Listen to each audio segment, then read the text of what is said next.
Alright, this is my solar box that I made. I picked up the box at Walmart. I think I paid $12 for it. They're not very expensive.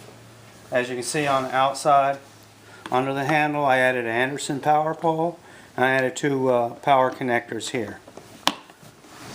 These things have another lid right here, which I've got my charge controller. I got a 7 amp charge controller right here for it. And I drilled some holes through the lid, one for the inside, two for the inside and one for the outside for the charge controller. This actually carries my extra pieces. This is for my Anderson power pole, which I can plug in here. I can run this,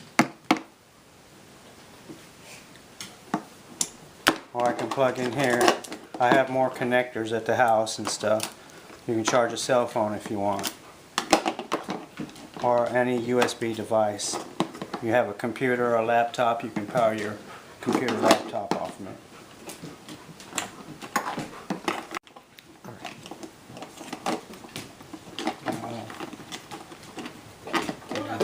And here is just a small multimeter that I keep when I'm testing things out.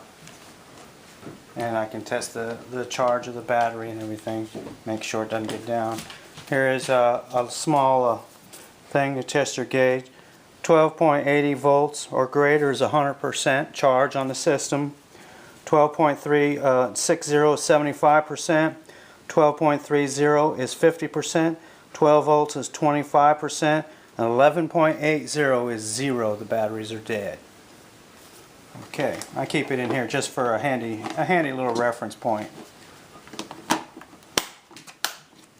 Okay, inside the box, as you can see, I got two 10 amp batteries, two 10 amp 12 volt AGM batteries, and I just use a little bit of styrofoam to make them solid and separate them in there.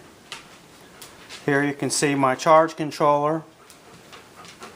For charging the batteries, go from here.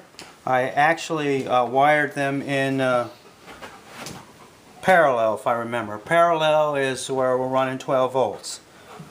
Correct me if I'm wrong. I may be double, but I'm only running 12 volts off from the system. So I have my charge controller going to the plus on this battery, negative on this battery. My charge controller for the load goes right here to the Anderson power pole, such as a small gauge wire. I have a heavier gauge wire that I run my Yaesu radio off from that go directly to the batteries, because I did not want to splice into the charge controller with the light gauge wire to run a heavier gauge wire. I didn't have the connections on the charge controller. I would need a different charge controller. As you can see, it's pretty compact, and it's solid from what I see, and it's all simple, one self-contained unit.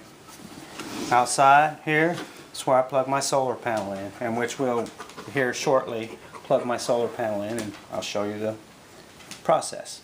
Okay, running this, I got one connector into my Anderson power pole, plug it into my fan, and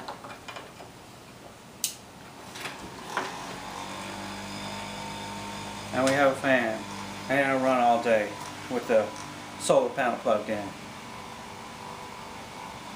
Right now the solar panel is not plugged in. We'll plug it in and show you the operation of it.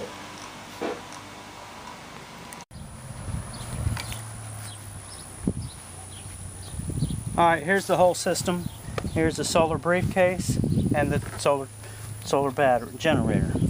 And here is your solar panels.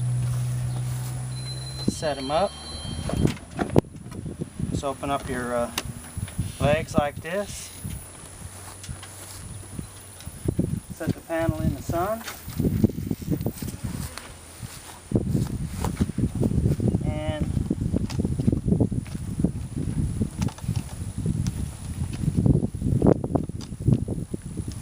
unravel your wire. Plug it in right here.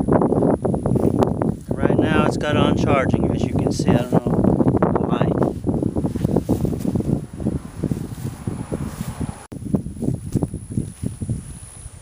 I actually got a longer, and you can get extension cables for this. I got one that sits out through my window into my office. And I can put that in the office and I hook the fan on and that sits outside. I got a bigger panel that I set up with it too also.